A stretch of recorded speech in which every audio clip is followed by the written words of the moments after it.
India کے ساتھ مذاکرات ہوئے فوجی سطح پہ، سیاسی سطح پہ، سفارتی سطح پہ کہ جی لائن آف ایکچوئل کنٹرول پہ واپس چلے جائیں، چائنا پرانی پوزیشن پہ چلا جائے، تو وہ پرانی پوزیشن کو چھوڑ وہ آگے بڑھنے کی تیاریاں کر رہا ہے۔ اور اس مقام سے یہ جو پل ہے وہ اس مقام سے چند میٹر کے فاصلے پر علاقہ ہے جس پر بھارت دعویٰ کرتا ہے۔ تو بھارت کا یہ دعویٰ جو ہے وہ چائنا نے عملاً جو ہے وہ اس کو فارغ کر رہا ہے، اور اس پل کی تعمیر سے وہ کہتے ہیں جی چینی فوج کو آسانی سے جو ہے 135 کلومیٹر جو پینگونگ جھیل ہے اس کو اس پہ دونوں طرف 2/3 علاقہ تو پہلے ہی چین کے کنٹرول میں 2/3 1/3 رہتا ہے، اور اس پل کے تعمیر کے بعد وہ 1/3 علاقہ بھی پینگونگ جھیل کا ان کے پاس آ جائے گا، اور اس طریقے سے بھارت جو ہے وہ کھڑے کا کھڑا رہ جائے گا۔ یہ ایک ہوا ہے، اور باقی بیک گراؤنڈ آپ کو پتہ ہے کہ مئی 2020 میں یہ وہاں پہ اچھا خاصا لڑائی ہوئی تھی اور ٹھیک ٹھاک ٹھکائی ہوئی تھی، جس کے بعد سے لے کے اب تک بہت زیادہ کوشش کی جا رہی ہے لیکن بات نہیں بن رہی۔ اب چینی اخبار ہے گلوبل ٹائمز، وہ یہ کہتا ہے کہ بھارتی سرحد کے قریب گلوان ویلی میں اپنے کردار کے ساتھ اپنی 1 انچ زمین بھی نہ دینے والی PLA کے فوجی 1 جنوری 2022 کو چینی لوگوں کو نئے سال کی مبارکباد پیش کرتے ہیں۔ وہ اس بیک گراؤنڈ میں بتا رہے ہیں، یہ انڈین جرنلسٹوں نے بھی اس پہ کافی واویلا کیا تھا سوشل میڈیا پہ بھی، کہ اس سال کے آغاز میں چین کی فوج نے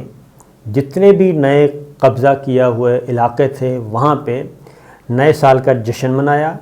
چین کا جھنڈا وہاں پہ لہرایا، چینی ترانے جو ہیں قومی ترانے وہ گائے گئے وہاں پہ، اور چینی فوج نے مل کے چینی جھنڈا جو ہے وہ لہرا کے اس کی ویڈیو جو ہے وہ وائرل کی، اور اس پہ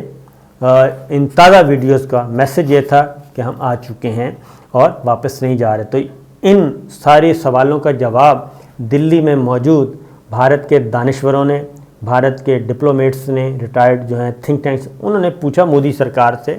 کہ جناب یہ سب کچھ کیا ہو رہا ہے، تو اس کا جواب ابھی تک نہیں دیا گیا۔ اس کا مطلب یہ ہے کہ نہ صرف نئے دیہات تو پہلے ہی انہوں نے بنا لیے ہیں، سب کچھ کر لیا ہے، اور اگلی بات یہ ہے کہ چین نے جو اپنا ایک نقشہ جاری کیا ہے اس میں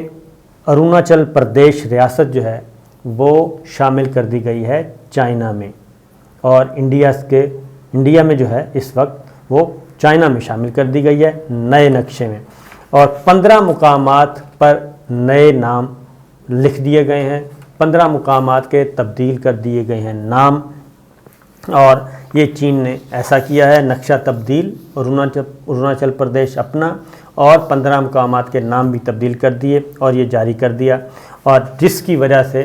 دلی سرکار جو ہے وہ کافی پریشان ہے۔ اس کا جواب کاؤنٹر کیا کیا گیا؟ کاؤنٹر یہ کیا گیا دلی میں جی ایک کیا گیا ڈنر کیا گیا، اور اس میں بلایا گیا یہ تبت کے جو ہیں باغی اور جن کو پناہ دی ہوئی ہے انڈیا نے، انہوں نے ایک اہتمام کیا ہے کھانے کا، ظہرانہ عشائیہ جو بھی تھا اس میں انڈین پارلیمنٹیرینز کو بلایا گیا، انہوں نے شرکت کی۔ اس پہ چائنا نے براہ راست خطوط لکھے ہیں، اور کافی انتباہی خطوط لکھے دلی کو، اور اس میں ان کی کلاس لی گئی، وہ بھی ایک ایشو بنا ہوا ہے۔ اور دوسری جانب چین نے جتنے بھی اقدامات کیے ہیں جی اس پہ بھارت جو ہے وہ کافی برہم ہے، خاص طور پہ بھارت کا جو زیر انتظام ریاست ہے اروناچل پردیش کے 15 مقامات جو نام تبدیل کیے ہیں اس پہ کافی تکلیف ہے، اور جلا وطن تبتی پارلیمان کا اجلاس پر اعتراض بھی کیا ہے، اور بھارت نے اس پر شدید ناراضی کا اظہار کیا ہے۔ یہ ایک ان کے درمیان سفارتی جنگ، عملی میدان میں تو جنگ ہو ہی رہی ہے، سفارتی جنگ بھی شروع ہو چکی ہے، اور بھارت نے خاص طور پہ جی یہ کہا ہے کہ چین کے بعض حالیہ اقدامات پہ سخت رد عمل کا ہم اظہار کرتے ہیں،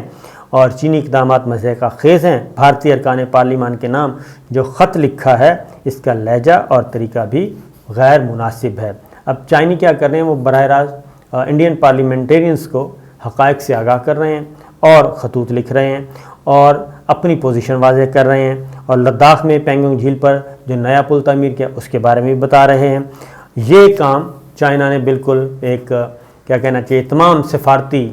آداب اور قواعد و ضوابط کو ایک بالائے طاق رکھتے ہوئے یہ کام کر دیا، اور دلی جو ہے وہ کافی اس پہ پریشان ہے، اور اس پہ انہوں نے کہا کہ ہم نے تعمیراتی مذاکرات بھی کیے لیکن بیجنگ جو ہے اس کے لیے تیار نہیں ہے۔ یہ ارندم ہے، ترجمان ہے جو بھارتی وزارت خارجہ کے،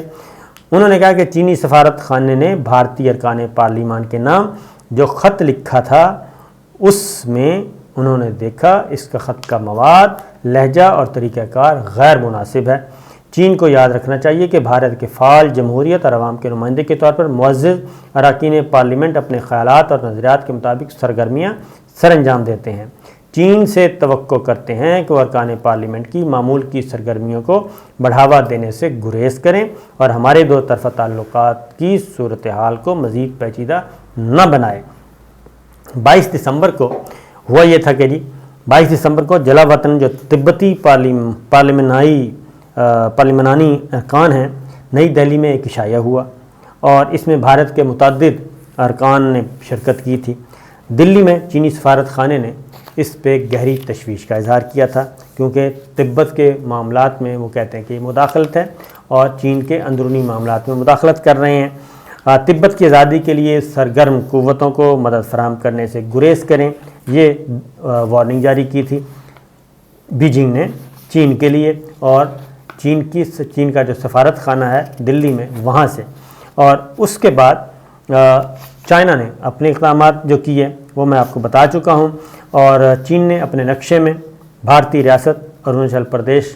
کے بارے میں جو کچھ کیا وہ واضح ہے، اور بھارتی ترجمان جو ہیں وہ کہہ رہے ہیں کہ ہم امید کرتے ہیں کہ اس طرح کی حرکات میں ملوث ہونے کے بجائے LAC پر جو باقی متنازع علاقے ہیں ان کو حل کرنے کے لیے چین ہمارے ساتھ تعمیری طور پہ کام کرے گا۔ اب یہ ذرا غور سنیے گا کہ اب تک جتنا علاقہ پہ قبضہ کیا جا چکا ہے اس کو انڈیا کا وزارت خارجہ تسلیم کر رہا ہے۔ بھارتی ترجمان کہہ رہا ہے کہ ہم امید کرتے ہیں کہ اس طرح کی حرکات میں ملوث ہونے کے بجائے LAC پر جو باقی متنازع علاقے ہیں ان کو حل کرنے کے لیے چین ہمارے ساتھ تعمیری طور پہ کام کرے گا، جبکہ چین کا ایسا کوئی ارادہ نہیں ہے، وہ آگے بڑھ رہا ہے، پیش قدمی کر رہا ہے، اور لداخ کی معروف اس میں پھر وہ اعتراض کر رہے ہیں، اسی کا ذکر کر رہے ہیں بار بار کہ جو